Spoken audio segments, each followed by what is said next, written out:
నవరసంబులుకు నాట్య మయూరియై మూల శబ్దంబుల మోక్షహంస. నవరసంబులుకు నాట్య మయూరియై మూల శబ్దంబుల మోక్షహంస.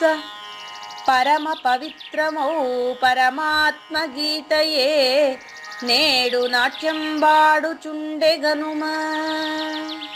పరమ పవిత్రమో పరమాత్మ గీతయే నేడు నాట్యం వాడుచుండెగనుమ. మునిరతనార్యులు మోదిల్లు శిష్యుండు, మునిరతనార్యులు మోదిల్లు శిష్యుండు సహజాచలుని కంఠ శబ్దరీతి. అజ్ఞానతిమిరంబులంతంబుజేయ అనాది బోధను వినుము ఆర్యులార. అజ్ఞానతిమిరంబులంతంబుజేయ అనాది బోధను వినుము ఆర్యులార. వినుము ఆర్యులార. తెలిపే జ్ఞానేశ్వరుల్ గీతం దివ్య రీతి. తెలిపే జ్ఞానేశ్వరుల్ గీతం దివ్య రీతి. ఆణిముత్యమీ గ్రంథము అచలులార. ఆణిముత్యమీ గ్రంథము అచలులార. ఆదరించిరి గీతను అచల ఋషులు గురుని వాక్కుగా గ్రహించి గురుతుగనుడు. ఆదరించిరి గీతను అచల ఋషులు గురుని వాక్కుగా గ్రహించి గురుతుగనుడు.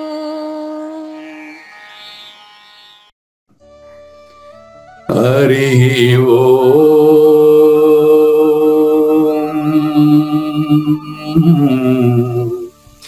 శ్రీ గురుభ్యో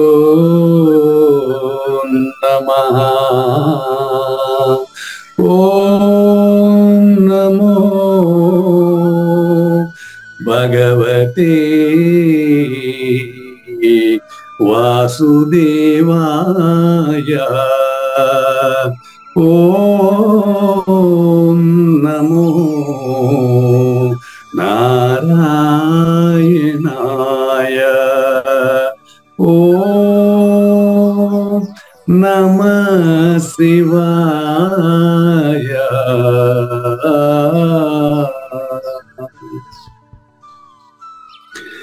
ఈ గీతా జ్ఞానయజ్ఞ కార్యక్రమం నిన్నటికి 960 రోజులైందండి. ఈ రోజు 961 రోజు. ఈ గీతా జ్ఞానయజ్ఞ కార్యక్రమం సంకల్పించి నిర్వహిస్తున్న శ్రీ విద్యాసాగర్ గురువు గారికి, శ్రీ వెంకటేశ్వర గురువు గారికి శ్రోతలందరి తరపున ధన్యవాదాలు, వందనాలు. ఈనాటి కార్యక్రమంలో పాల్గొన్న ఆత్మస్వరూపులైన శ్రోతలందరికీ కైవల్యాశ్రమం తరపున, అలాగే శ్రీ శివరామ దీక్షితుల వారి ఆచల యూట్యూబ్ ఛానల్ తరపున హృదయపూర్వక స్వాగతం, వందనాలు. కార్యక్రమం ఆరంభించమని గురువు గారు కోరుతున్నాను. సర్వము గురువుమయము, సర్వము గురువుమయము. భవరోగవైద్యుడతడని తెలియము, సకల విద్యల నిలయము దక్షిణామూర్తి అతడని తెలియము. మూగవాణి మాటను, ఈ మూగవాణి మాటను శ్రోతలు కోటలు దాటింతురు. గురు కృపా సిద్ధితోనే నేనెంత ఆనందముందినాను. నిజయోగి శ్రీకృష్ణుడు నిజ భక్తుడైనట్టి అర్జునుండు. వీరి సంవాదామృతం జనులారమణ పాలిట అమృతం. వేదవ్యాసుడు దీనిని జనుల ఎద వికసించునట్లుగాను మహాభారత మందున వెలిగించే కోటి సూర్యుల వెలుగుతో నిత్య సత్య శాశ్వతమైన పరిపూర్ణంలో లేఖనే జరుగుతున్నట్లుగా మనకు తెలియబడుతున్న పవిత్రమైన శ్రీమద్ భగవద్గీత జ్ఞానేశ్వరీయ జ్ఞానయజ్ఞంలో ఇవాళ 961 రోజు, అంటే 2023 అక్టోబర్ 20వ తేదీన శుక్రవారం రోజున శ్రద్ధాత్రయ విభాగ యోగంలో ఈ యజ్ఞాన్ని గురించి, అంటే కర్తృత్వరహిత కర్మాచరణ గురించి, త్రివిధ యజ్ఞాల గురించి తెలుసుకునే దానికి ముందుగా కృష్ణ ప్రభువుల 71వ కంద పద్యంతో శ్రోతలందరికీ సాదర స్వాగత సుమాంజలి. శ్రీ గురుభ్యో నమః. శ్రీమద్భాగవత కృష్ణదేశిక ప్రభులు రచించిన 292 కందార్థ దరువులు సంపూర్ణంగా జ్ఞానయజ్ఞంలో రోజుకొకటి చొప్పున వ్యాఖ్యానించబడిన విషయం శ్రోతలకు విదితమే. ఈ కందార్థ దరువులను రచించిన 19 సంవత్సరాల వరకు అవి ముద్రణకు నోచుకోలేదని, వాటిలోని నిగూఢ భావాలను మరింత స్పష్టం చేస్తూ రచయిత క్షరాక్షరోపాధి ద్వయదోషరహిత పరమతత్వ కందములు 261 రచించారని, తదుపరి సద్గురు శుభాశీస్సులతో ఈ రెండూ కలిపి ఒకే పుస్తకంగా ముద్రించారని పెద్దలు చెప్పగా విన్నాం. పుస్తకం ఇప్పుడు మన భక్తులతో చాలా మంది దగ్గర ఉంది. ఈ కందపద్యాలు భగవద్గీతకు ఉత్తర గీత వలె సద్గురు భక్తులకు కందార్థ దరువులలోని ఎన్నో సమస్యలకు సమాధానమై విలసిల్లుతోంది. ఎంతో ఉపయోగకరమైనటువంటి ఈ కందపద్యాలను రోజుకు ఒక్కొక్కటి చొప్పున వివరించాలని అడిగిన ప్రత్యక్ష శ్రోతల కోరిక మేరకు జ్ఞానయజ్ఞంలో శ్రీకృష్ణ పరమాత్మ సందేశానికి ముందే ప్రతిరోజు కృష్ణ ప్రభువుల దర్శనం మహద్భాగ్యంగా భావిస్తూ ముందుకు వెళదామా? ఉన్నదానందు నిజముగా ఎన్నడు లేనట్టి మనము ఏ తెంచిట ఈ తిన్నని ముచ్చటలాడితిమి ఇన్ని కన్మనము పోతే ఏదిర మాట. ఇక్కడ ఉన్నదానందు అని చెప్పినందున ఉన్నది ఏది? ఉన్నది ఒకటి, లేనిది ఒకటి, రెండు ఉంటాయా? ఇట్లా ఉన్నది ఎప్పుడు ఉన్నదండి, లేనిది ఎప్పుడు లేదు. ఎప్పుడు ఉండేదాన్నే ఉన్నది అనాలి. మధ్యలో పోయేదాన్ని కూడా ఉండదని వచ్చా. అందుకని ఇప్పుడు మనం మాట్లాడుతూ ఉండేటువంటి గురు శిష్యులుగా మనకు తెలియబడతా ఉండేటువంటి రెండు శరీరాలు కూడా మధ్యలో వచ్చింది కదండి. వీటికి ముందు లేదు, దీని తర్వాత ఉండదు. కాబట్టి ఇది నిజం కాదు. ఇది ప్రత్యక్ష ప్రమాణంగా ఇప్పుడే ఇక్కడే ఈ క్షణాల్లోనే మీకు ప్రూవ్ అవ్వాలి. దానికి కాతత్ర పరిదేవన అనేటటువంటి ఒక 6 శ్లోకాలు రాశారు జగద్గురు ఆదిశంకరులు. కాతత్ర పరిదేవన అంటే మామూలుగా సంఘటనలకు ఏడవడం కాదు, జనన మరణాలకు ఎందుకు ఏడుస్తావు, లేనివి కదా. దానికి ప్రూఫ్ చేస్తూ, అంటే ఆయన చెప్పింది కూడా భగవద్గీతలో నుంచే, చూడు శంకరులు తీసుకుంది కూడా గీతలో నుంచే. భగవద్గీత 2వ అధ్యాయం శ్లోకం నెంబర్ 27 తీసుకో, 28 భగవద్గీత శ్లోకం నెంబరు 28 తీసుకొని చూడండి. అవ్యక్తాదీని భూతాని వ్యక్త మధ్యాని భారత అవ్యక్త నిధనాని ఏవ తత్రకా పరిదేవన. తత్ర ఈ విషయంలో జనన మరణాల విషయంలోనండి నువ్వు దుఃఖించడానికి ఏమి లేదే. చూడండి, ఇక్కడ ఆది అంటే ప్రారంభంలో అండి, సృష్టి ఆది. సృష్టి ఉండేదా? సాంఖ్యం ప్రకారం మనకు తెలియడం. అవ్యక్త ఆదిని భూతాన్ని, సృష్టికి సంబంధించిన అవ్యక్తంలో సృష్టి లేదు కదా, వెరీ క్లియర్ గా తెలుస్తుంది కదండి. సృష్టి లేదు అని బిగ్ బ్యాంగ్ సిద్ధాంతాన్ని తీసుకోండి, అచల ఋషి ప్రతిపాదించి రెండు తీసుకోండి కావాలండి. ఎందుకంటే భౌతికంగా ఉండేదాన్ని నమ్ముతుందంటే భౌతిక దేహం. సైన్స్ ప్రకారం కూడా తీసుకోండి. బాలాజీ సింగ్ గారు ప్రతిపాదన చేశారండి వెరీ క్లియర్ గా. భూమి కంటే నీళ్ళు ఎక్కువ ఉన్నాయా లేవా? భూమి కంటే నీళ్ళు ఎక్కువ ఉంది కాబట్టి వీటిలో భూమి అంతర్భాగం. కనుక మీరే చెప్పండి, రక్తంలో మాంసం ఉందా, మాంసంలో రక్తం ఉందా? చూడండి, రక్తంలో మాంసం ఉందా, మాంసంలో రక్తం ఉందా? రెండు ఒకదాని కూడా కలిసి ఉంది, ఒకటి లేక. Yes, very clear. ఒకటి లేకుండా ఒకటి లేదు కదా. రక్తం లేకుండా మాంసం తయారగునా? లేదు. రక్తమే నీళ్లు, మాంసమే భూమి. రక్తమే జలము, మాంసమే భూమి. ఈ రెండే మనకు స్పష్టంగా తెలుస్తా ఉండేటువంటి భూతాలు. మన శరీరంలో కూడా చూసుకోండి, భూమి జలము తర్వాత అగ్ని 2 రకాలుగా తెలుస్తుంది. అగ్ని వచ్చి ఉండాల్సినంత ఉంటే ఆరోగ్యంగా ఉంటాం, తగ్గినా పెరిగినా బీపీ డౌన్ అయింది, బీపీ లో అయింది అని చెప్తూ ఉంటారు. ఆ బీపీని అర్థం చేసుకోవాలంటే మన సైన్స్ చదవాల్సిన అవసరం లేదు, మన ఫీలింగ్ తెలియలే. అవునండి, నీకు శరీరంలో తేడా వస్తేనే కదా హాస్పిటల్కి పరిగెత్తావు. తెలిసిపోతుంది మనకి ఆటోమేటిక్ రకమైన ఆ విధంగా డాక్టర్ మందిస్తే ఎట్లాగైతే దాన్ని నమ్మి నువ్వు వేసుకుంటాండావో, డాక్టర్ నమ్మేసుకుంటేనే కదా నీకు రోగం బాగా అవుతుంది. పరిపూర్ణ బోధ కూడా అంతేనండి. చూసుకోండి, ఆది ఈ భూతాన్ని మొత్తం, భూతాన్ని అంటే పంచభూతాలండి. అవ్యక్తంలో పంచభూతాలు శూన్యము అని అర్థం. ఆఫ్లైన్ అవ్యక్త ఆదిని భూతాన్ని, వ్యక్త మధ్యాని భారత. అవ్యక్తంలో పంచభూతాలు లేవు. పంచభూతాలు లేనప్పుడు పంచభూత ప్రాణులు మాత్రం ఉంటాయా? ఉండవు. అవ్యక్తంలో పంచభూతాలు లేవు. సృష్టి శూన్యము. ఇప్పుడు సర్వం 230 కోట్ల సంవత్సరాలు అయిన తర్వాత సర్వం. అవ్యక్తంలో పంచభూతాలు లేవు, ఇప్పుడు వ్యక్తమైన గనక ఇప్పుడు అంతా సర్వం. మళ్ళీ అవ్యక్తంలోకి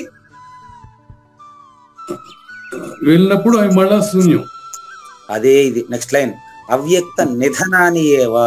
నిధనాని, ఇదంతా కూడా నిధనాని అంటే కార్యక్రమంలో, పరిణామశీలంలో పూర్తిగా మళ్ళీ అవ్యక్తం కాగలవు.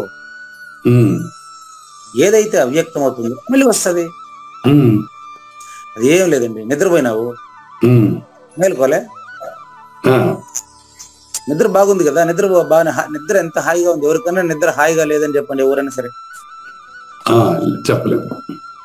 కనుక నిద్ర అవ్యక్తం అండి. అందులో కళ సూక్ష్మ వ్యక్తం అండి. ఈ ఇప్పుడు మాట్లాడుతుంటే జాగ్రత్త స్థూల వ్యక్తం అండి. కాబట్టి నిద్ర నుంచి స్థూల సూక్ష్మాలుగా తెలియబడుతున్నటువంటి అబద్ధపు గుర్తుతో కూడినటువంటి ఈ శరీరం తెలుస్తా ఉంది. మనకే నిద్రలో అవ్యక్తం కదా, ప్రత్యక్ష ప్రమాణం కదా మీకు. కాబట్టి జాగ్రత్త స్వప్నాలు స్థూల సూక్ష్మాలు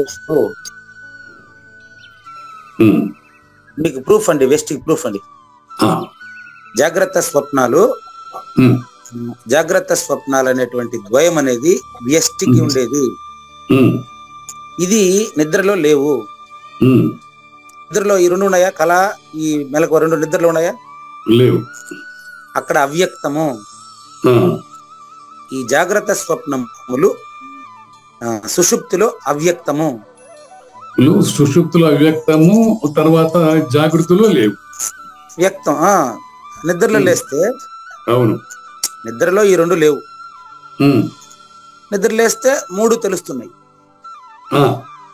ఆ విధంగా మీరు అవ్యాకృతను కూడా ఇక్కడి నుంచే ఎందుకు తెలుసుకోరు? శూన్యాన్ని కూడా ఇక్కడి నుంచి ఎందుకు తెలుసుకోలేరు?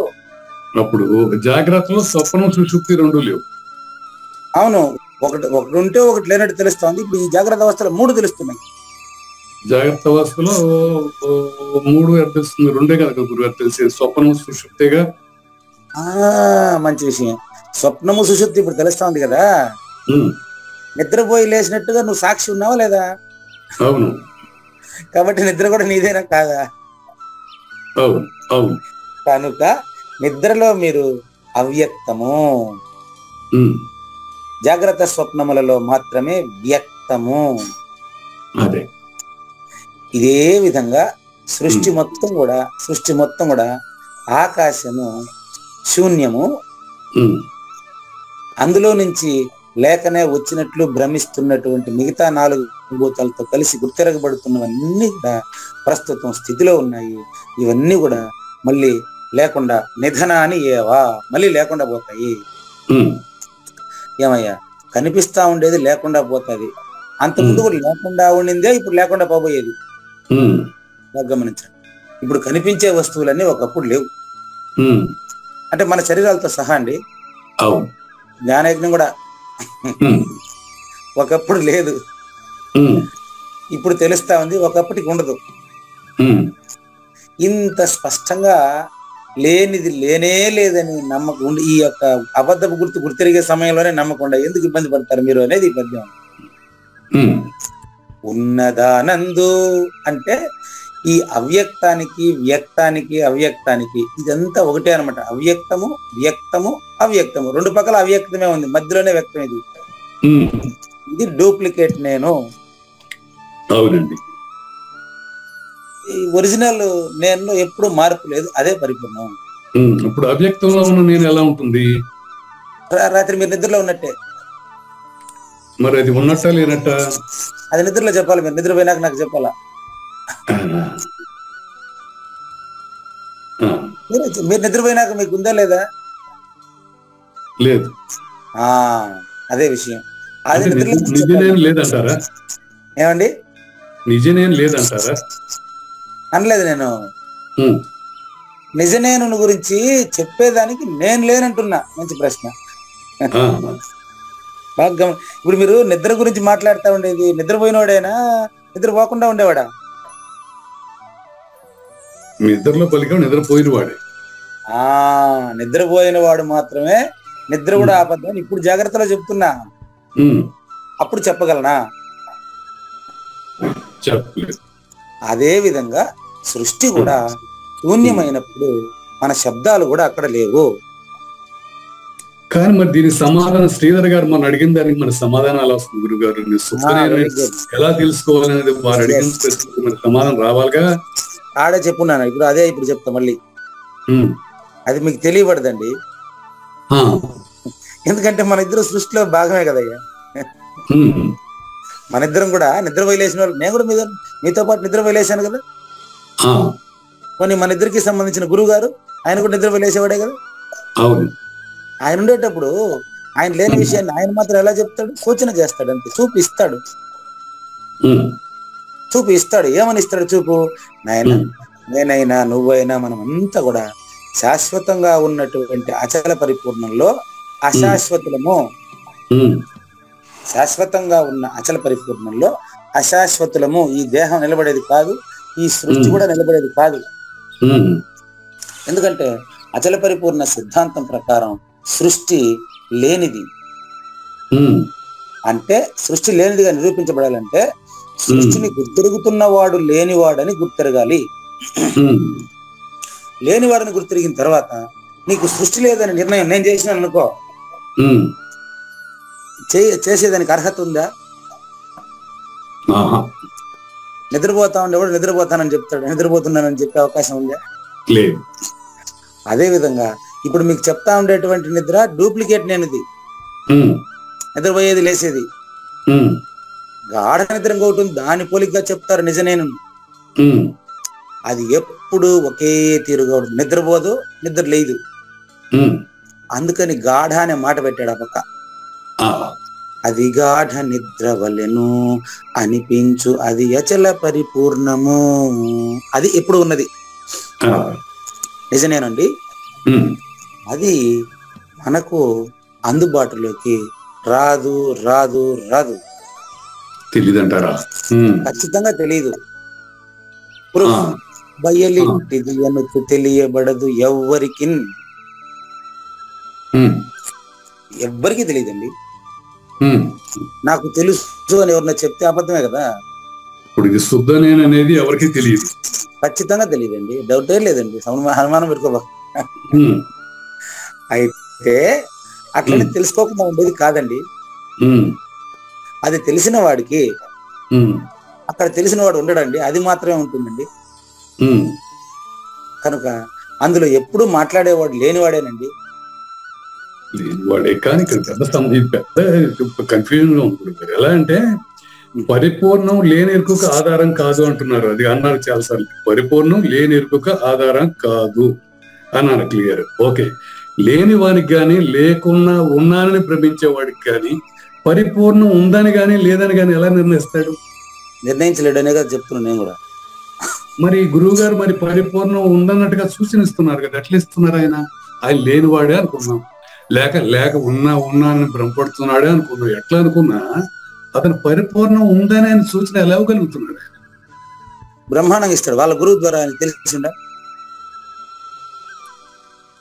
వాళ్ళ గురువు ద్వారా ఆయనకు వెరీ క్లియర్ గా పరిపూర్ణ సూచన అయింది కనుక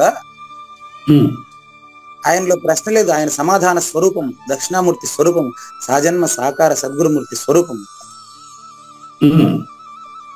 ఆయన బ్రహ్మాండంగా ఇవ్వగలడు. ఎందుకంటే ఆయన లేడని ఆయనకు తెలిసినప్పుడు లేనిది లేదని చెప్పేది నాకు ఆయనకేం భయమా? గురువు గారి శరీరం మధ్యలోనే వచ్చింది, మధ్యలోనే పోతుందని తెలిసినటువంటి ఆయన ఉన్నదాన్ని తెలిసినవాడే. నాకు తెలుసు అని చెప్పడానికి కుదరదు కదా.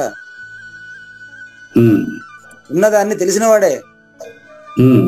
ఎవరు? సాజన్మ సద్గురుమూర్తి ఉన్నదాన్ని తెలిసినవాడే. ఏం చెప్తున్నాడు? ఎన్నడూ లేనట్టి మనము, అందులో మన ఇద్దరం ఎప్పుడూ లేదయ్యా. రెండోది లేదు కదా దాంట్లో, మన ఇద్దరం రెండోది కదా. లేకనే తోచిన బ్రహ్మస్వరూపులు కదా నాయన. కనుక మన ఇద్దరికి అంటే మన ఇద్దరికి అన్నప్పుడు ఇంక మిగతా అన్ని కూడా ఈ జ్ఞానానికి కానీ ఈ ప్రకృతికి కానీ అందులో ప్లేస్ లేదు నాన్న. అది మాత్రమే ఉంది. అందులో మనిద్దరం ఏ తెంచిట ఎన్నడు లేనట్టి మనము ఏ తెంచిట. అంతెందుకు, ఇప్పుడు నాకు సూచన చేసింది కూడా మీరే. నాకెట్ట సూచన చేశారు తెలుసా మీరు? పరిపూర్ణంలో ఎరుకకు ఆధారం లేదంటున్నారు, ఉన్న పరిపూర్ణంలో లేని ఎరుక మాట్లాడుతుంది అంటున్నారు అనే మాటలు మీ నుంచే నాకు వచ్చింది. ఇప్పుడు ఉన్న పరిపూర్ణం లేని ఎరుక అన్నారు కదా. చూడండి, ఉన్నదా నందు నిజముగా ఎన్నడు లేనట్టి మనము, ఎన్నడు లేనట్టి మనము అన్నప్పుడు తర్వాత పదం అబద్ధం కదా. చూడండి, ఎన్నడు లేనట్టి మనము ఏ తెంచి ఇట, మన ఇద్దరం జ్ఞాన యజ్ఞంలో వచ్చి మాట్లాడుతున్నాం అనే మాట అబద్ధమే కదా.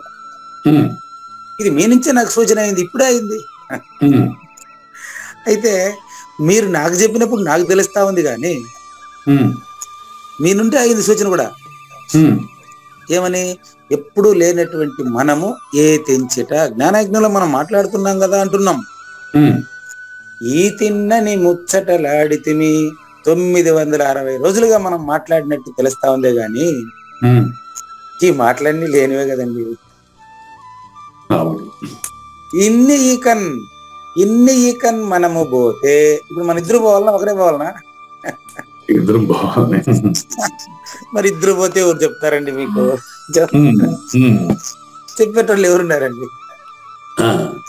ఇన్ని ఈకన్ మనము పోతే, ఇన్ని ఈకన్ ఇక మీదట కాదు, ఇంత ముందు కూడా లెక్క, అది చెప్పేదే కాదు కదా.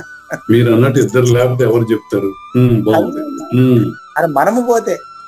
అవునండి, ఇద్దరు లేకపోతే చెప్పేవాడు ఎవడు? ఇన్ని ఈకన్ మనము పోతే అంటే ఇన్ని ఈకను అంటే ఇంక మీదట ఇప్పటి నుంచి తెలిస్తే ఇద్దరికి ఒకేసారి తెలియాలా, లేకపోతే ఇద్దరికి తెలియకూడదు. కానీ ప్రూఫ్ చెప్తాను. ఇప్పుడు నాకు కూడా పూజారి వెంకటేశం మాట్లాడుతున్నాడే గాని పూజారి వెంకటేశం మాట్లాడుతున్న మాట వీడిది కాదు. సాక్షాత్తు ఎక్కడి నుంచి సృష్టికి ముందు ఉండేటువంటి గురుమూర్తి ఇందులో మాట్లాడుతున్నాడు అంటే మళ్ళీ ఆయన కర్తృత్వం అంటబెట్టేదానికి లేదు. సృష్టికి ముందున్నటువంటి గురుమూర్తి యొక్క ప్రభావము, దాని సద్గురు ప్రభావం అంటారు. సృష్టికర్తకి సద్గురుకి తేడా ఏంటంటే సద్గురు బీజ రహితుడండి, సృష్టి బీజ సహితం అండి. సృష్టికి సంబంధించిన బ్రహ్మ బీజ సహితం అండి. సృష్టికి ముందే ఉన్నటువంటి సద్గురు బీజ రహితం అండి. అది ఇప్పుడు కూడా అదే ఉంటుంది, తర్వాత అదే ఉందండి. ఓకే, సృష్టికి ముందు ఉన్న గురు బీజరహితం. అవునండి, బీజరహితం అండి, పరిణామ రహితం అండి.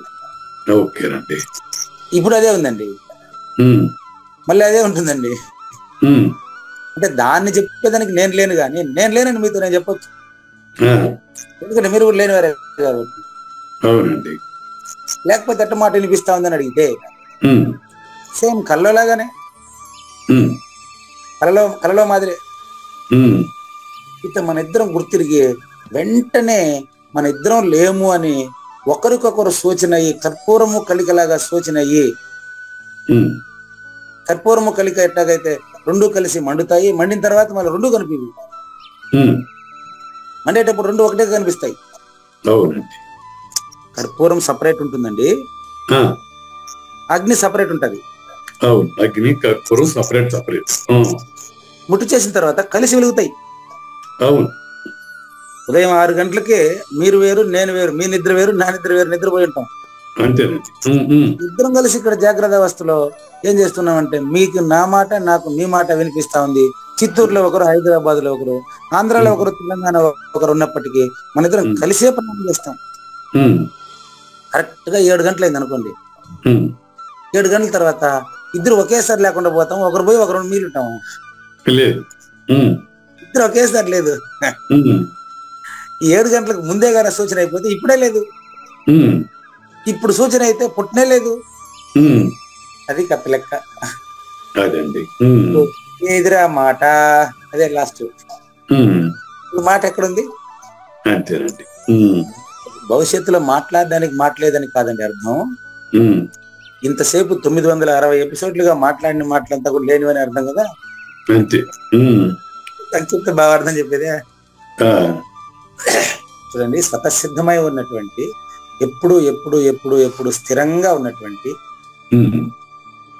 స్వచ్ఛమైనటువంటి, పరిణామశీలం కానటువంటి, ములుగుచ్చ సందు లేకుండా ఉన్నటువంటి, ఎప్పుడు నిరాకార, నిర్వికార, నిరామయంగా ఉన్నటువంటి ఆ పరిపూర్ణంలో ఏ కాలమందును ఎప్పుడు కూడా కాలాతీతమైనటువంటి పరిపూర్ణంలో గురు శిష్యులుగా తోచబడుతున్నటువంటి మనము,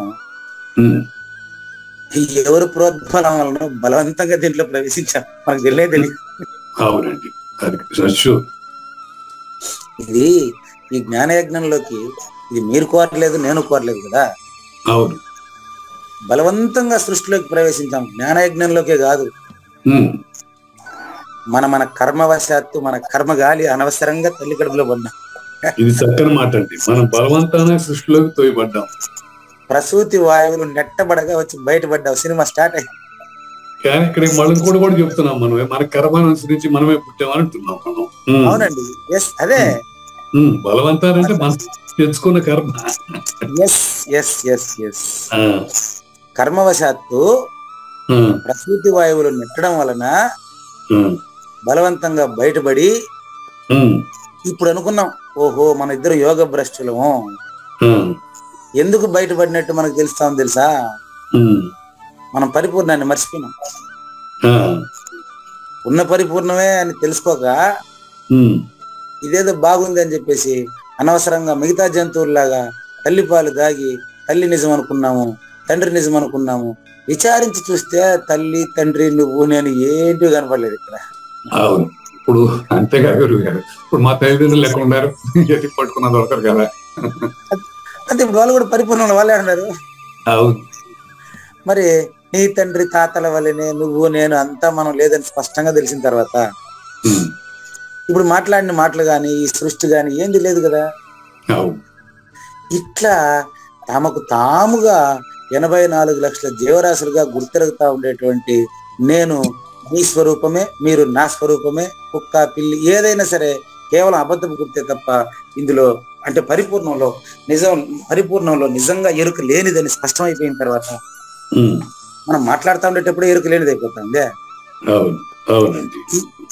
ఇది ఈ భ్రాంతి రహితంగాన స్పష్టంగా దృఢపడితే, ఇంకా ఈ దృఢపడాలంటే మనకు గురువాక్యమే శరణ్యం.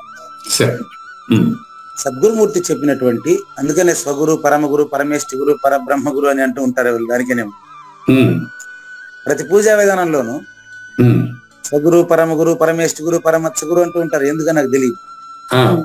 ఇది నా గురువు, వాళ్ళ గురువు అక్కడెక్కడ దక్షిణామూర్తి నుంచి వచ్చిన సిద్ధాంతమే తప్ప ఇది ఒక మనిషి చెప్పేది కాదు అని అర్థం. ఇట్లా మరి గుర్తిరగబడేటువంటి ఎరుక గురువాక్యం ద్వారా లేదని స్పష్టంగా అయిపోయిన తర్వాత ఇప్పుడు పరిపూర్ణం ఉండదని గాని, ఎరుక లేనిదని గాని నిర్ణయం జరిగిన వెంటనే మనకు నిర్ణయం చేసేదానికి నేను గాని, నువ్వు గాని లేదు కదా. పోచబడుతున్న అబద్ధపు గుర్తు లేదని తెలిసిన తర్వాత నిర్ణయము పొసగదు రాస్తుంది. పోచబడుతున్న అబద్ధపు గుర్తు లేనిదని తెలిసిన వెంటనే నిర్ణయము పొసగదు. నిర్ణయము పొసగదు. ఎందుకంటే నిర్ణయించేవాడే కనపడలేదే. మరి అట్లప్పుడు గురువు ఎలా సూచన చేస్తాడు? గురువు గారు ఏమండి, గురువు ఎలా పరిపూర్ణ ఉందని సూచన చేస్తారు? వాళ్ళ గురువు నుంచి తెలుసుకున్నాడు కనుక. మంచి ప్రశ్న. అంటే ఆయన వరకు ఆయన చేయట్లా. Okay okay. ఇప్పుడు నేను మీకు చేసినానా? నేను మీకు నిర్ణయం చేసినానా? లేదు. అంటే ఆయన చెప్పేది గురించి చూపించేస్తాడు, వాళ్ళ గురువు ఇచ్చిన చూపించేస్తాడు. పోనీ మీకు నేను నిర్ణయం చేయలేదు సరే, మా గురువు చెప్పిండే సూచనలు ఏమైనా దాపెట్టుకున్నానా? లేదు. కాబట్టి నేను మీకు సూచన చేయడానికి నేను లేను. అట్లని మీకు సూచన కాకుండా ఉండదు. మా గురువు గారు చెప్పింది నా ద్వారా మీకు చెప్పబడింది. నేను ఒక రేడియో పెట్టి మనకు సూచన చేస్తాడు. అందులో ఉండే పాటలు విని మనం ఆనందిస్తాం, రేడియోని చూసి ఆనందించాం. రేడియోని చూసి ఆనందించారు ఎవరు కూడా రేడియోలో ఉండే పాటలు విని ప్రభావితం చెందుతూ ఉంటాడు. అట్లా ఈ రేడియో పెట్టె లాంటి ఈ యొక్క పూజారి వెంకటేశం అనే దేహంలో మరొక రేడియో పెట్టి లాంటి ఆ యొక్క కావూరి నాగేశ్వర ప్రసాద్ గారి దేహంలో ఉండే అబద్ధపు గుర్తుకి మన ఇద్దరిలో మాట్లాడుతూ ఉండేటి అబద్ధపు గుర్తు ఒకటేనా రెండా? ఒకటే. రెండుగా తెలియబడుతున్న ఒక్కటి. అది ఒకటి. రెండుగా తెలియబడుతున్న ఒకటే అబద్ధపు గుర్తు ఇద్దరికే. అవునండి, అవును. నీ సంసారం వేరే నా సంసారం వేరే అని భావించే అబద్ధపు గుర్తు సృష్టికి సంబంధించింది ఒక్కటే, వాసన ఒకటి. అది రహితమైన తర్వాత నిర్ణయం వసగదు అనేది సూత్రం. రచయితకు ధన్యవాదాలు తెలియజేస్తూ, పరిప్రశ్నించినటువంటి వారికి ధన్యవాదాలు తెలియజేస్తూ, మీరు పరిప్రశ్న చేయకపోతే ఇది ఇంత వివరంగా ప్రకటించబడదండి ప్రపంచానికి. మనమే లేదు దీంట్లో. ఏదో మీరు చెప్తుంటే నాకు అట్లా మైండ్లో వస్తుంది, నాకేం ఇందులో మీరు అడుగుతుంటేనే నాకు కూడా చెప్పేదానికి వచ్చేస్తా ఉండేది. ఇప్పుడు అసలు విషయం బయటపడిపోయింది చూసినారా? అంటే తలపల మునిరత్నం గారు ఇచ్చిన సందేశాన్ని, నేను చెప్పలేని సందేశాన్ని కూడా మీరు బలవంతంగా బయట లాగేస్తున్నారన్నమాట. అదే విషయం. కాబట్టి రచయితకు ధన్యవాదాలండి. సరిగ్గా సగం పూర్తయింది. జ్ఞాన యజ్ఞం 961 రోజు రెండవ భాగంలో ఈరోజు అద్భుతమైనటువంటి త్రివిధ యజ్ఞాలండి. త్రివిధ యజ్ఞాలు. ఆహారం త్రివిధం అయిపోయింది. ఎంత అద్భుతంగా ముగిసిందండి. ఆహారం ప్రకారం విహారం ఉంటుంది అంటే భుజించబడిన ఆహారం ప్రకారం మలం విసర్జించబడుతుందని అర్థం కాదు. అటు కాదు విచారించేది. ఆహారం ప్రకారం విహారం ఉంటుందంటే అర్థం ఏంటంటే వినబడిన వినిపించుకున్న మానవుడు చేసే ఆలోచనల ప్రకారం ఇన్పుట్ ప్రకారం అవుట్పుట్ ఉంటుందని అర్థం. ఏ ఏ విషయాలైతే తీసుకుంటాడో దాని ప్రకారం వాడు బయటికి మాట్లాడడం ఉంటది. అది ఆజన్మ సంస్కారాల ద్వారానే వస్తుంది. దాన్ని మీకు ఇంకా క్లియర్ గా చూపిస్తాను ఇక్కడ. వేప చెట్టు వేస్తే వేప విత్తనము, వేప చెట్టు నుంచి వేప విత్తనమే వస్తుంది, వేరే రాదు. సత్వగుణ సంపన్నుడి దగ్గర నుంచి సత్వగుణ సంపన్నమే వస్తుంది. గుణాతీతుడు జన్మించాడంటే వాడు ఖచ్చితంగా గుణాతీతుడుగానే ప్రవర్తిస్తాడు. రమణ మహర్షిలాగా వాడు గురువు కూడా పని లేదని. గురువు కూడా అవసరం లేదు, ఎవరు చెప్పే పనే లేదు. అట్లా చూడండి, రమణ మహర్షి యోగ భ్రష్టుడు కనుక పూర్వ జన్మలో అతనికి మీరే చెప్పారు కర్మ ప్రకారం జన్మ అని. ఆయన పూర్వజన్మలోనే కర్తృత్వ రహిత కర్మిగా ఉన్నాడు కాబట్టి ఆయన గురువు అక్కర్లేదు. మరి శివరామ దీక్షితులు ఆయన గురువు కావాల్సి వచ్చింది. ఎన్నో బాధలు పడి అద్వైత కేసరి, అద్వైత వేదాంత కేసరి ఆయన బిరుదులు. సంచి పట్టుకు ఎత్తొచ్చు ఆయన బిరుదులంతా. అంత బిరుదులు పొంది శతాధిక యజ్ఞాలు చేసి ఎంతో కష్టపడి ఆయన చేసినప్పటికీ చివరికి ఆయన యజ్ఞకొండలో నీళ్లు పోసి గురువుని ఎత్తుకుంటూ ఊరూర పోయాల్సి వచ్చింది. కాబట్టి శివరామ దీక్షితులది సాధన భక్తి, రమణ మహర్షి గారిది సిద్ధ భక్తి. రమణ మహర్షి గారిది సిద్ధ భక్తి, శివరామ దీక్షితులు సాధన భక్తి. ఓకే, రెండు ఇద్దరికి ఫలితం ఒకటే అంతే. ఇంకా అసలు సింపుల్ గా చెప్పాలంటే ఉదాహరణ, ఇది సరిపోతుందో లేదు తెలియదు కానీ పెట్టేద్దాం. శివరామ దీక్షితులది పిపీలికి మార్గం. అంటే పిపీలికి మార్గం అంటే ఒక చెట్టు పైన పండుని కోసుకోవాలంటే పక్షి ఆడ కనిపిస్తే పక్కన మింగేసిపోతుంది. అట్నే గురుగారు అర్థం కాల. ఒక చెట్టు పైన పండు కోసుకొని తినాలంటే చెట్టు పైన పండు చెట్టు పైన పండు కోసుకుని తినాలంటే ఒక పక్షి అనుకో టక్కుని చూస్తుంది, అట్ట ఎగిరి అశాంతం మింగేసి పోతా ఉంటది. ఆ, అది విహంగ మార్గం అంటారు దాన్ని. ఆ, అది రమణ మహర్షి విహంగ మార్గం. ఆ, శివరామ దీక్షలు పిపిఎలకి చీమ తినాలనుకో దాన్ని, చీమ ఏం చేయాలి ఇప్పుడు? చిన్నగా పైకి ఎక్కాలా. అవును. ఆ, చీమ కింది నుంచి చిన్నగా పైకి ఎగబాకుంటా పోయి ఆ పండు తినాల. ఆ, అదే పక్షి చూసింది అనుకో ఆ, తక్కువ నోట్లు వేసుకొని పోతా ఉంటది. ఆ, అట్లా అంటే ఆ పక్షికైనా ఈ చీమకైనా ఇప్పుడు మీరు ఒకరి పక్షి ఇందులో మన ఇద్దరులో మళ్ళీ ఒకరినొకరు పొగుడుకునేది తెగుడుకునేది అవసరం లే. ఆ, ఒకడు పక్షి లాంటి వాడు అనుకో, ఆ, ఒకడు సీమ లాంటి వాడు అనుకో, ఆ, ఏముంది పక్షికైనా సీమకైనా పండు కామన్ కదా. అవును. చెట్లో ఉండే పండు కావాలి ఇద్దరికి. అవును. కానీ అది ఎట్టనేది ఇది కూడా దీనికి కూడా అదే కదా కావాల్సింది. ఆ, పండు తిన్న తర్వాత ఇప్పుడు ఏది అవసరం లేదు కదండి. అవును. ఒకరు ఫాస్ట్ గా నేర్చుకోవచ్చు, ఒకరు నిదానంగా నేర్చుకోవచ్చు మన ఇద్దరిలో. ఉమ్, కానీ ఇద్దరికి ఫలితం ఒకటే కదా. అవును. ఆ ఫలితం వచ్చేసిన తర్వాత మళ్ళీ కూడా ఫలితం కోరతాడా? ఉమ్. కమాన్. శ్రీ భగవాను వాచ శ్రీ భగవానువాచ అఫలాకాంక్షిభిః యజ్ఞో అఫలాకాంక్షిభిః యజ్ఞః విధి దృష్టో యుజ్యతే విదిదిష్టః యః యుజ్యతే యష్టవ్యమే వేతి మనః యష్టవ్యం ఏవ ఇతి మనః సమాధాయ స సాత్వికః. సమాధాన సహ సాత్వికః. దీని అర్థం ఇంతవరకు కూడా నాకు తెలిసి శంకర భాష్యంలోనూ కరెక్ట్ గా ఉండొచ్చేమో. ఆ, అచల పరిపూర్ణత తెలిసినటువంటి వారు తప్ప ఈ యొక్క శ్లోకాన్ని వ్యాఖ్యానం చేయడానికి మిగిలిన వారు అనర్హులేను. ఉమ్, మళ్ళీ చూడండి, స్టేట్మెంట్ కరెక్ట్ గా ఉందేమో చూసుకోండి. ఉమ్, అచల పరిపూర్ణము ఉన్నదున్నట్లు తెలిసిన వారు తప్ప ఉమ్, ఈ శ్లోకానికి వ్యాఖ్యానం చేయడం కష్టం అండి. ఆ, ఇందులో చూసుకోండి కావాలంటే.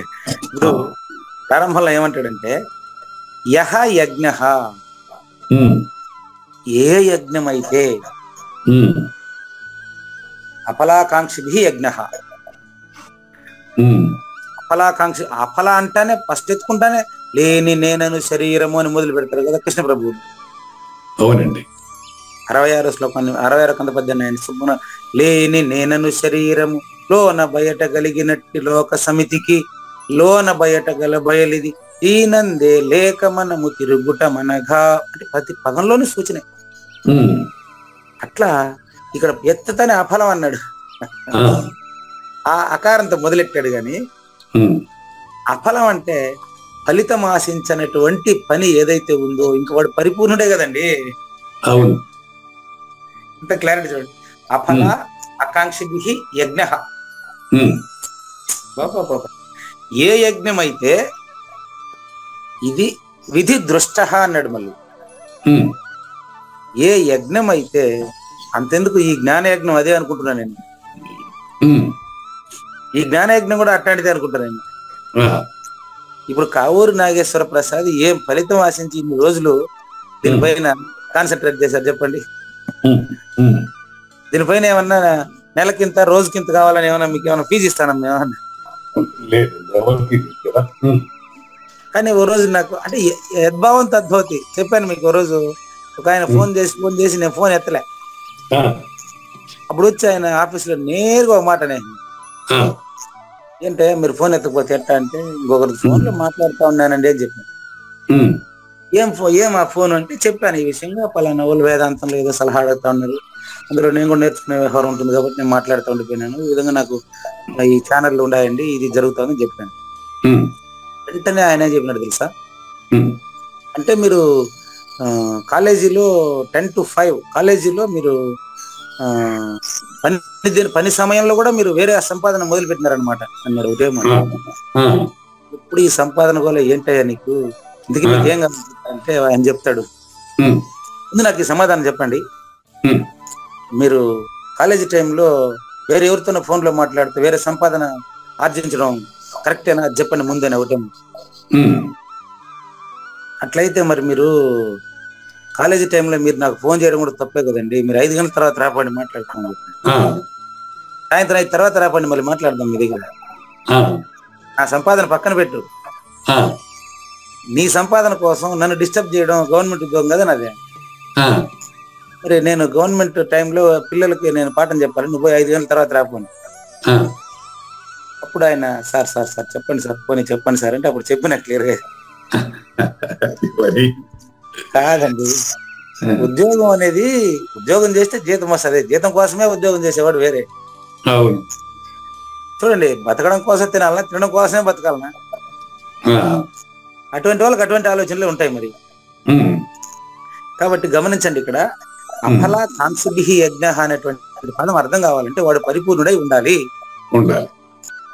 ఇందులో అనుమానమే లేదు. కాబట్టి విధి దృష్టః య యుజ్యతే. విధి దృష్టః అంటే అర్థం ఏంటంటే ఇది నాకు కేటాయించబడిన పని కాబట్టి దీన్ని నేను చెయ్యాలి అంతే వాడికి ఉండేది. చేస్తే ఏమొస్తుంది అనేటువంటి ఆలోచనే ఉండదు కాబట్టి అఫలః అతని మనసులో దృఢంగా ఉండిపోతుంది. అప్పుడు నిజంగా అతను సహజ అమనస్క రాజయోగి అండి. అంటే ఈ భావం ఉండే ఆయన సహజ అమనస్క రాజయోగి. కాబట్టి అఫలాకాంక్షిభిః అంటే ప్రతిఫలాపేక్ష లేనటువంటి ఆలోచన కిందికి రాదనుకుంటానండి.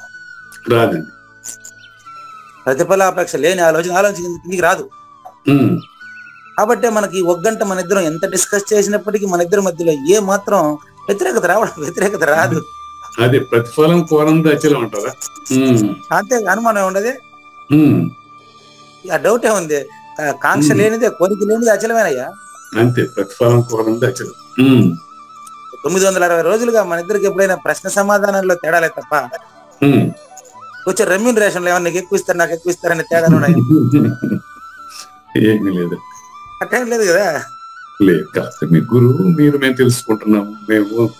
మేము మన కుడిపూడి నాగేశ్వర గారు లాంటి వాళ్ళు మేము తెలుసుకుంటున్నాం. ఓకే, ఇంతేనండి. ఇదే ప్రతిఫలం ఆశించేటువంటి ఒక సంస్థ గురించి చెప్తాను చూడండి. మార్కెటింగ్ మేనేజర్ కదా మీరు, ఈ బాస్ వచ్చి మీకు ఒకసారి ఊరికే, ఇది ఎగ్జాంపుల్ అండి, ఎవరు దీన్ని పర్సనల్ తీసుకోబాకండి, ఎగ్జాంపుల్. ఈ బాస్ గారు వచ్చి మీకు మీరంతా కంపెనీకి బాగా పనిచేశారు కాబట్టి మీకు నేను ఒక ఇంక్రిమెంట్ ఇవ్వాలనుకుంటున్నాను, అది కూడా మీరు సంస్థను బాగా అభివృద్ధిలోకి తెచ్చారు కాబట్టి మీకు ఎంత అడిగితే అంత ఇచ్చేయాలనుకుంటున్నాను అంటాడు. అప్పుడు మీరేమన్నారు? మీరు గమ్మునే ఉన్నారు. చాలా మంది చాలా రైజ్ చేస్తారు ఇంక్రిమెంట్ 3000గా. ఇంక్రిమెంట్ అంటే ఒకటి ఎప్పుడు పెంచితే ప్రతి నెల పెరుగుతూ ఉంటుంది కదా అది. అట్లా ఒక నెల పెంచేస్తే మన జీవితాంతం పెరిగిన జీతమే కదా వస్తుంది. కాబట్టి 3000, 4000, 5000 చాలా మంది ప్రపోజ్ చేశారండి. కానీ మీరు మాత్రం ఏమనలే. ఒక్కొక్కరు అభిప్రాయం అడిగితే దాంట్లో చాలా మంది చాలా రాశారు, మీరు మాత్రం డాష్ పెట్టించారు. ఏమని? మీరు ఇంక్రిమెంట్ ఇస్తే నాకెందుకు, ఇకపోతే నాకెందుకు, నేను పని చేస్తున్నా జీతం వస్తుంది అంతేగాని నాకు ఇంక్రిమెంట్లతో పనే లేదని గుమ్మిని మీరు డాష్ పెట్టించారు అనుకోండి. అంతే. అంతెందుకు, ఇప్పుడు నేను పబ్లిక్ సర్వీస్ కమిషన్ నేను రాసి ఇచ్చినా కదా, అయ్యా నేను వేతనేతర సెలవు ఏది తీసుకోను కాబట్టి నా అకౌంట్ నెంబర్ ఇయ్యను, నాకు ఈ డబ్బులు అవసరం లేదని రాయించినది. ఆ విధంగా మీరు రాయించారు అనుకోండి, అప్పుడు అందరినీ చూసి మీకు అందరిలో హైయెస్ట్ 9000. వాళ్ళు ఇచ్చిన మొత్తం ప్రపోజల్స్ కలిపితే 9000 హైయెస్ట్ ఇంక్రిమెంట్. అందరికి హైయెస్ట్ ఇంక్రిమెంట్ 9000 ఉంది కాబట్టి మీకు 9000 ఇచ్చేస్తున్నాను అని ప్రకటించినాడు అనుకోండి, అందరికి సంతోషమే కదా. అందులో మీరు ఒక్కరే డాష్ ఇచ్చారు, మీకు కూడా 9000 వేయాలి కదా. లే, బాస్ ఏం చేశారంటే, అరే ఇతను ప్రతిఫలం ఏ మాత్రం కోరలేదు, ఇతనయ్యా నిజమైన ఉత్తముడు, ఇతనికి 10,000 వేద్దామని వేసినాడండి. ఇందులో మీ ప్రమేయం లేదు. కానీ మరుసటి నెల పే స్లిప్ లో మీకు ఒక 1000 రూపాయలు ఎక్కువ వచ్చి ఉండదు మిగతా వాళ్ళకంటే. అప్పుడు ఆ పే స్లిప్ పక్కన ఆయన చూస్తాడు. ఇప్పుడు ఆయన ఏమంటాడు చెప్పు? అరే బాసు ఈ నాగేశ్వర ప్రసాద్ లాలూచి పడి అతనికి మాత్రం 10,000 ఇంక్రిమెంట్, మనకంతా 9,000 ఇచ్చినాడు, ఈడేమో అన్నారు, దాన్ని తిడతారు కదా.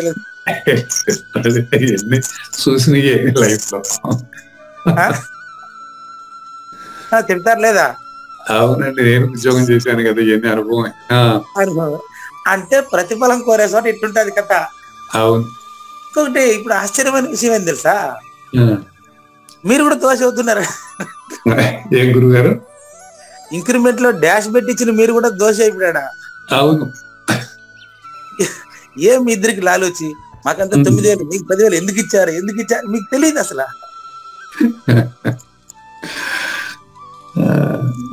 ఇది ప్రతిఫలం ఆశిస్తే ఎట్టుంటది. అవును. కాబట్టి ప్రతిఫలం ఆశించకుండా ఉండేటువంటి వాడికి కూడా నిందలు వస్తాయి. శ్రీకృష్ణ పరమాత్మ కూడా 100 తప్పులు పోతానే ఉండే, శిశుపాలుడు తిడతానే ఉన్నాడు, వాడిని ఎవరు మోయిస్తారు చెప్పు. కాబట్టి ఎంత మనం పట్టించుకోరాదండి. అంతే. మనకు ఈ జ్ఞాన యజ్ఞము అంటే అర్థం చెప్పేదానికి ఇంతసేపు చెప్పాను మీకు. జ్ఞాన యజ్ఞం అంటే అర్థం ఏంటంటే మెయిన్ నేను లేనని నాకు తెలియట, జీవితంలో దాన్ని ప్రాక్టీస్ చేసుకున్నట, ఇదే సాత్విక యజ్ఞం అండి. అది నేను లేనని తెలియటం, అదే జీవితంలో ప్రాక్టీస్ చేసుకోవటం. ఇంతే సాత్విక యజ్ఞం. ఇప్పుడు జ్ఞానేశ్వరి ఏం చెప్తారు ఇందాం, ఆయన కొంచెం బాగానే నాకంటే బాగా ఎక్స్ప్లెయిన్ చేస్తారు ఆయన, ఎందుకంటే మనం ఆయన పిల్లలే కదా. కాబట్టి ఎవరైతే ప్రతిఫలాపేక్ష లేకుండా పని చేస్తున్నాడో అతను సాత్విక యజ్ఞం చేస్తున్న కర్తృత్వరహిత కర్త. సింపుల్ భావం అండి నేను చెప్పింది మీకు. అవునండి. ఇప్పుడు జ్ఞానేశ్వరి కథ చూద్దాం. జ్ఞానేశ్వరి కంటే ముందుగా నా ప్రతిపాదనలు కొన్ని పెడతాం మేము ముందర. చూడండి, అచల పరిపూర్ణుడి చేత కర్తృత్వరహితముగా జరిగే స్వధర్మాచరణ సాత్విక యజ్ఞము. ఏంటంటే మనకు ఒకసారి చెప్పండి. వీలైతే శ్రోతలు రాసుకోవచ్చు, ఇది నా అనుభవం, ఒపీనియన్ రాసుకుంటాను. అచల పరిపూర్ణుడి చేత కర్తృత్వరహితంగా జరుగుతున్న ప్రెజెంటేషన్ కదా, జరుగుతున్న అంటే వర్తమానం పెట్టాను. జరుగుతున్న స్వధర్మాచరణము సాత్విక యజ్ఞము. ఓకే అండి. ఓకే, నిర్వచనం ఇప్పుడు నా అనుభవం అంతే. ఇప్పుడు మీకు ఇంక్రిమెంట్ విషయం చెప్పాను చూడండి. అవును. అందులో మీకు 10,000 ఇంక్రిమెంట్ మీతో అది ఆ తేడా కూడా మీకు సంబంధం లేదు, కానీ మీకు సంబంధం లేకుండా మీ పైన నిందలు వస్తాయి. రానిలే, అక్కడ నిందను తీసుకునేవాడు లేకపోతే అదే పరిపూర్ణుడే. నిందని పొగడతని తీసుకునేవాడు లేకపోతే పరిపూర్ణుడే కదా మీరు. అప్పుడు అదే ఈ జ్ఞాన యజ్ఞము. ఇంకా లాస్ట్ వాక్యం మళ్ళీ జ్ఞానేశ్వరి పలుకులు ఇంకా రుచి చూడలేదు మనం, ఇంకా నేనే తినిపిస్తాను మీకు. అహంకారమును అర్పణ చేసే యజ్ఞము ఇదే. సో అహంకారం అర్పణ చేసేదాన్ని కర్తృత్వం లేకపోతుందంటే అహంకారం అర్పణే అంతే కదా. అహంకార అర్పణ యజ్ఞమే నిజమైన యజ్ఞము, అది అచల పరిపూర్ణమే. అంతే, కర్తృత్వం. పదం ఉంది కానీ ఇక్కడ యజ్ఞకుండం లేదు, సమిధలు లేవు, మనుషులు లేరు, ఏం లేదు. అది యజ్ఞం యొక్క సాత్విక యజ్ఞం యొక్క లక్ష్యార్థం అది. ఇప్పుడు జ్ఞానేశ్వరి ఎక్స్ప్లెయిన్ చూడండి. ఇలా ఒక 6 పాయింట్లు ఇస్తాడు, గమనించండి. పతివ్రత స్త్రీ యొక్క మనోధర్మము తన ప్రియ భర్తను తప్ప మరే ఇతర పురుషుని గురించి ఆమె తలచదు కదా. నిజంగా గురుపుత్రుడు పతివ్రతుడైతే, అనన్య భక్తుడైతే, గురువాక్యం ప్రకారం నడుచుకుంటే అక్కడ అతను గురువే ఉంటాడు అతను. అదే శివాజీ ఛత్రపతి అయిందట. శివాజీ సమర్థ రామదాస్ దగ్గర రాజ్యం ఇచ్చేసి మళ్ళీ రాజ్యం తిరిగి ఇచ్చినప్పటికీ ఆ రాజ్యం గురువుదిగా భావించి పరిపాలించాడు కదా జనక మహారాజు. అది ఇదే కదా.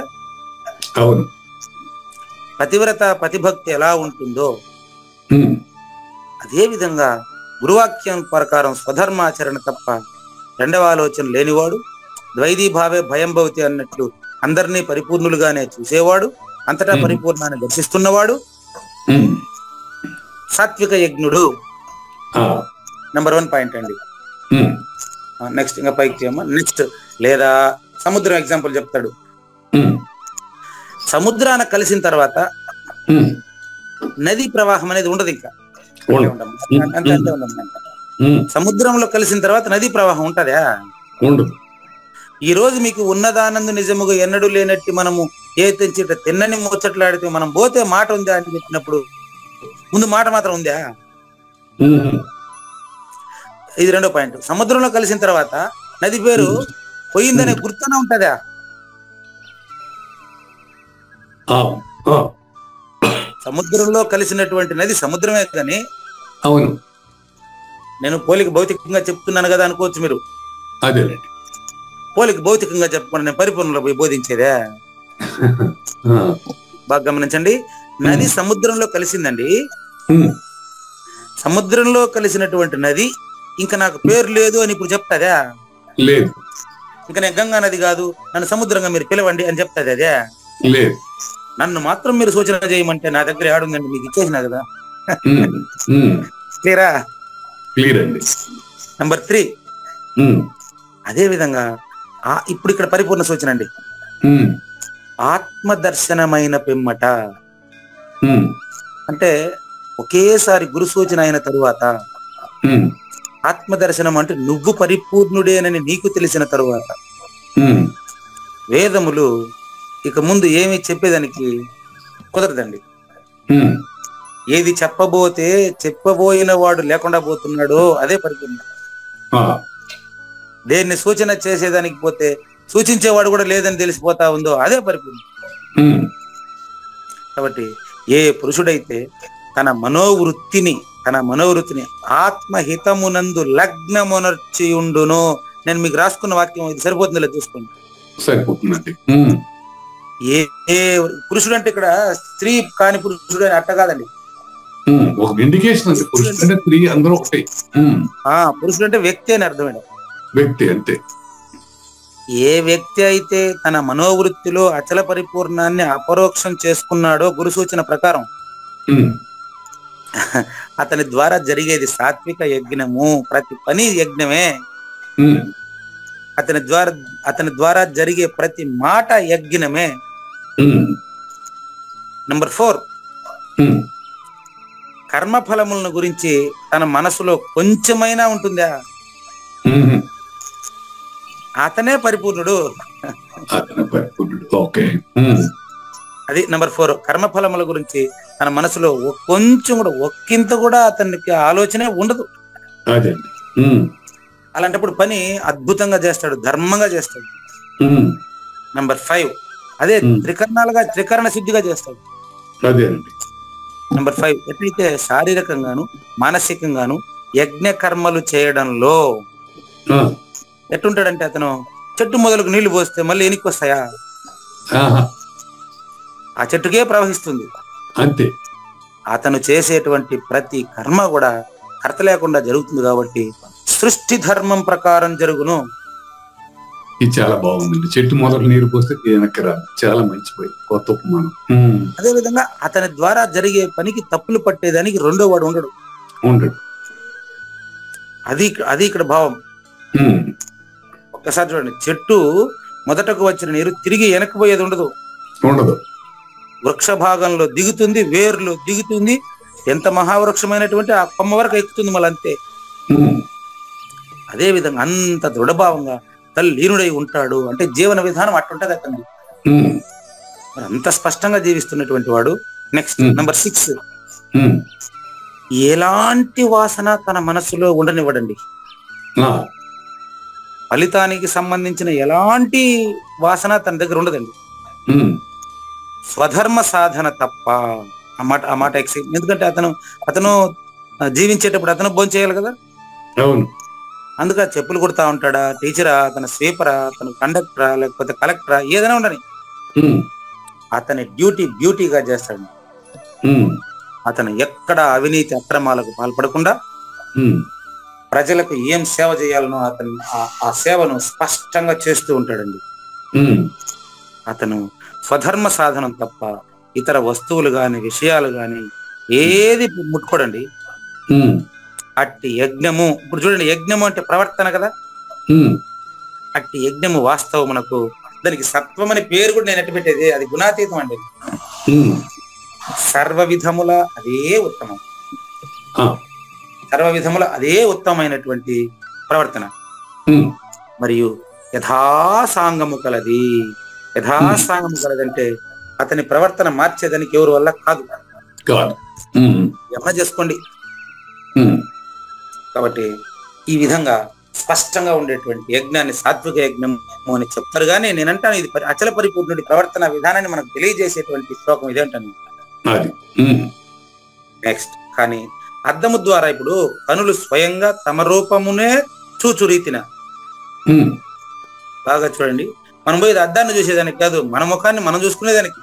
అద్దాన్ని చూసుకోవడానికి వెళ్తాం, అద్దంలో మన మొహం చూసుకోవడానికి వెళ్తాం. అదే విధంగా పరిపూర్ణంలో నేను లేదని తెలుసుకునేదానికి వెళ్ళండి. అంతేనండి, మనం అంతే. బాగుంది. అట్లా అద్దంలో చూస్తే నువ్వు కనిపిస్తావా? అదే పరిపూర్ణంలో చూడండి. ఇప్పుడు ఇంకా స్పష్టంగా చెప్తాను. అద్దంలో మీరు చూస్తారు, కానీ అద్దంలో మీరు కనపడరు. నిజానికి మీకే మీరు కనిపిస్తారు. అంతేనండి, అద్దానికి కనపడరు. ఆ సూచన అంతా మీరే పట్టుకోవాలి. ఇంకా నాకు కూడా తెలియదు. అద్దంలో మీరు మీకు కనిపిస్తారు, అద్దానికి కనపడరు. అద్దాన్ని కోసి చూస్తే మీ బొమ్మలు ఉంటాయా? ఉండవు. కాబట్టి ఇప్పుడు మీకు నేను చూపించడానికి అద్దాన్ని కోసి చూపించాలని చెప్తే సరిపోతుంది కదా. అంతే. అందుకే మానవుడు అంటే అది కథ. మానవుడు మాత్రమే ఈ సూచన గుర్తెక్కగలడు. మిగతా జీవరాశులకు తెలియదు కదా, భాష రాదు. అద్దానికి ఏం తెలుస్తుంది? అట్లా ఆ విధంగా బాగా గమనించండి. అద్దము ద్వారా తమ స్వయంగా తమ కనులు తామే చూసుకున్న రీతిన ఈ 11వ శ్లోకం ద్వారా ఆ మొత్తం జ్ఞానయజ్ఞం ఉంటున్న సర్వశ్రోతలంతా పరిపూర్ణులుగా తెలియండి. దీపపు వెలుగు దీపాన్ని చూపించేదానికి కాదు, మనం ఇతర పనులు చేసుకునేదానికే దీపపు వెలుగు. సద్గురుమూర్తి అందిస్తున్న సూచనలు కూడా ఆయన కోసం కాదు. మన ఇద్దరు గురు శిష్యుల్లాగా లేరయ్యా. గురు శిష్యులు ఇద్దరు భ్రాంతి అని తెలియజేయడానికి గురువు గారు సూచన చేశారు. అంటే గురువు కూడా అద్దం లాంటాడే ఓ రకంగా. పక్కా అద్దము పగులుతుంది, ఆయన దేహం పగులుతుంది. ఆయన చేసే సూచన ఎప్పటికీ స్థిరంగా ఉండాలి. కండ్ల ముందు కనిపిస్తాను చూసుకోండి ఇప్పుడు. కాబట్టి దీపపు వెలుగును మనం అరచేతిలో ఉంచుకున్న రత్నాన్ని చూస్తామే కానీ దీపాన్ని చూడము. సూర్యోదయంలో మన పనులు మనం చేసుకుంటాం కానీ సూర్యుని చూసేదానికి కాదు వచ్చింది ఆయన. సూర్యుని మనం చూసేదానికి కాదు ఆయన వచ్చింది. ఆయన ఇచ్చిన వెలుగుతో మన పనులు మనం చేసుకునేదాన్ని. అట్లా సూర్యుడు లాంటి వాడండి గురువు. గురువు వచ్చింది మనకు చెప్పి మనం లేదని మనకు తెలియజేసేదానికి వచ్చినాడు కానీ ఆశ్రమాలు చేసి రిజిస్ట్రేషన్ చేసి గోడలు కట్టి బిల్డింగ్లు పెంచేదానికే లేదు. సూర్యుడు తన కోసం రాలేదు. అట్లా గురువు అంతే. మరి ఏకనిష్టతో కూడి ఉన్న భావం సద్గురు. ఎక్కడ చూసినా ఇది ఇంత అయింది అదంత అయింది, వాడు ఏం పర్లేదు. పరిపూర్ణ ప్రబోధ చేసే వెళ్ళని వీళ్ళంతా ఏకనిష్టతో కూడి ఉన్న భావంతో వేదములు శాస్త్రములు చూసి యజ్ఞమునర్చుటకు కుండము మండపము వేదికలు ఇవన్నీ అవసరం లేదు దీనికి. ఇవన్నీ ఏర్పరిచి యజ్ఞకర్మకు కావాల్సిన సాధనాలన్నీ స్వయంగా వేదవక్తయకు బ్రహ్మమే వచ్చి ఏర్పరిచినాడా అన్నట్లున్నది. ఇప్పుడు మనకు సూచన. ఇప్పుడు మనకు యజ్ఞ మండపము అన్ని వేసి దాంట్లో వస్తువులు వేసి కాలుస్తారు కదా, అదంతా గురువాక్యంలోనే తెలుస్తా ఉంది కదా మనకు. నేను లేకుండా పోయేటువంటి అబద్ధపు గుర్తు అబద్ధం అని చెప్పేటువంటి యజ్ఞం అండి జ్ఞాన యజ్ఞము. శరీరంలో భిన్న భిన్న అవయవములందు ఆయా అవయవములకు అనురూపము అలంకారాదులు ధరించే రీతిన పదార్థములన్నీ ఉపయుక్త విధముగా యథాస్థానమున అమర్చబడినప్పుడు చేయబడు యజ్ఞ విధానం యొక్క మహిమను వర్ణించేదానికి నా వల్ల కాదండి. ఇదే మాటలు అట్లే మీకు అర్థమయ్యేట్టుగా చెప్తా చూడండి. ఇప్పుడు మా అమ్మాయి ఏదేందో కొనుక్కొని వచ్చుకుంటుంది, మా అబ్బాయి ఏందో కొనుక్కొని వచ్చుకుంటాడు. అవన్నీ వస్తువుల మీద ప్రేమనా వీడు అందంగా కనపడాలని ప్రేమనా?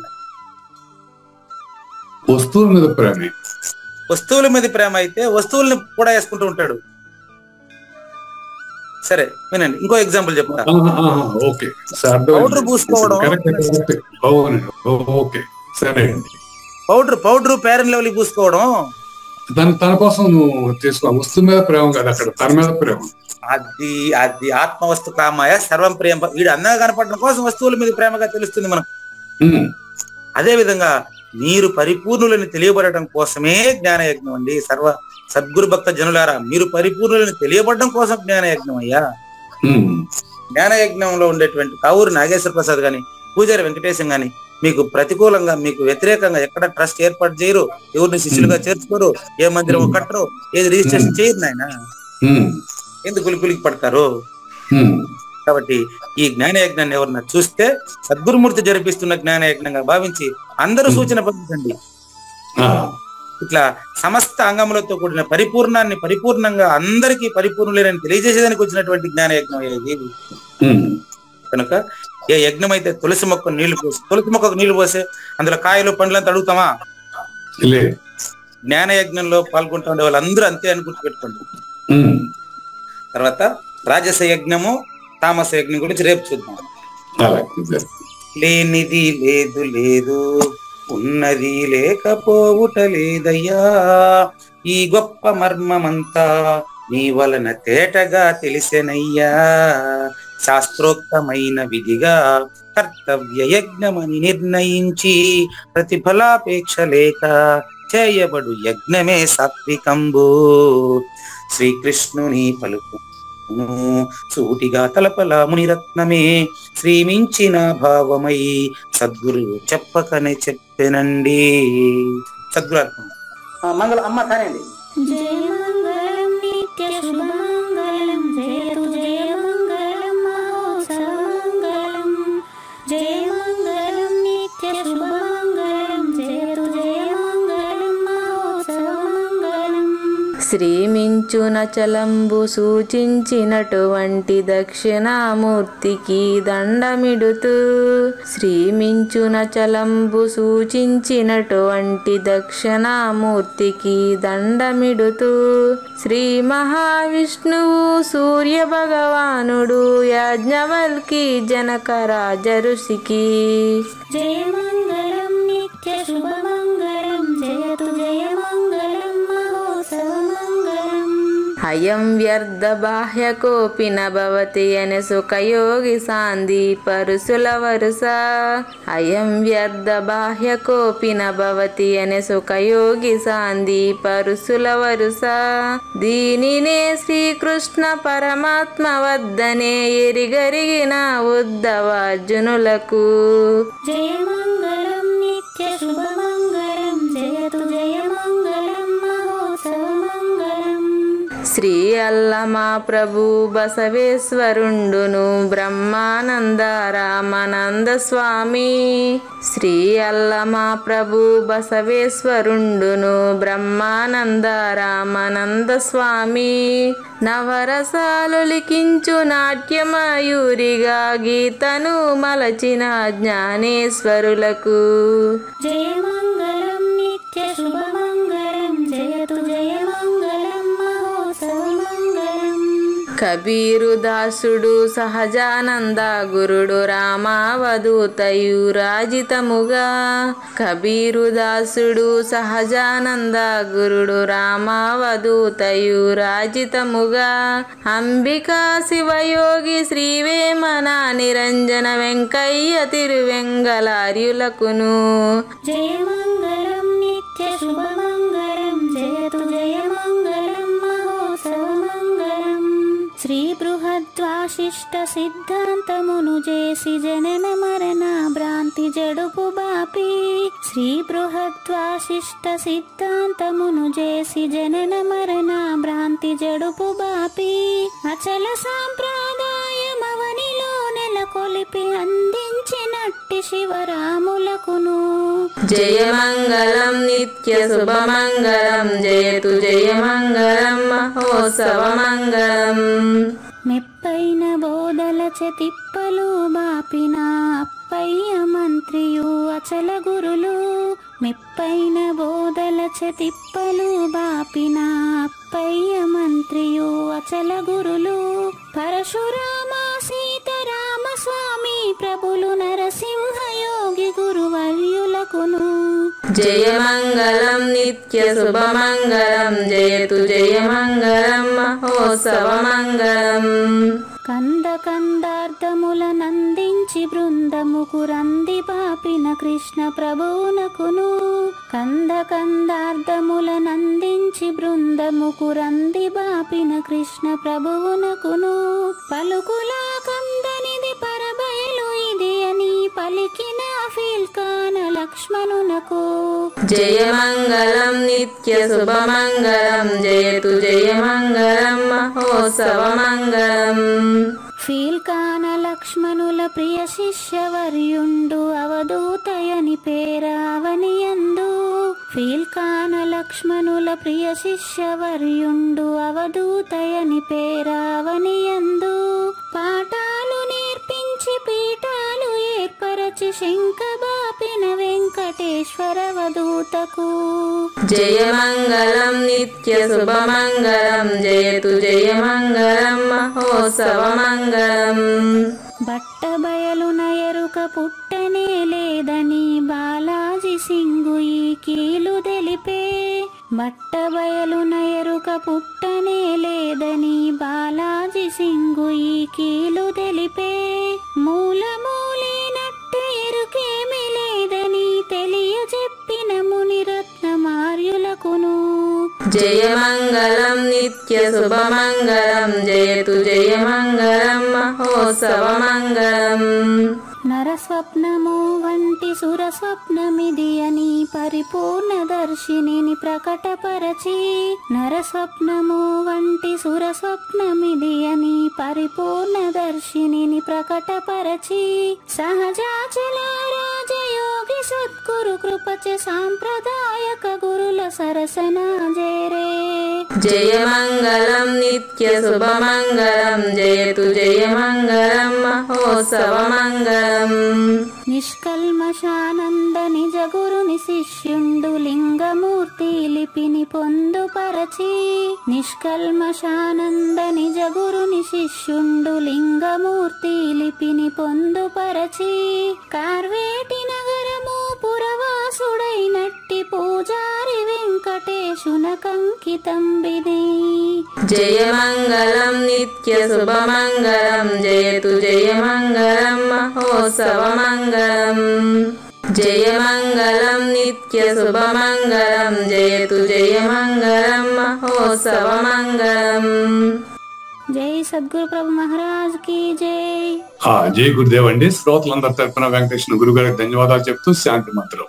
పూర్ణమదః పూర్ణమిదం పూర్ణాత్ పూర్ణముదచ్యతే పూర్ణస్య పూర్ణమాదాయ పూర్ణమేవ అవశిష్యతే. ఓం తత్సత్. ఓం శాంతి శాంతి శాంతి. హరి ఓం. అశరీరం సర్వదా అస్తి శరీరం రహితం సదా.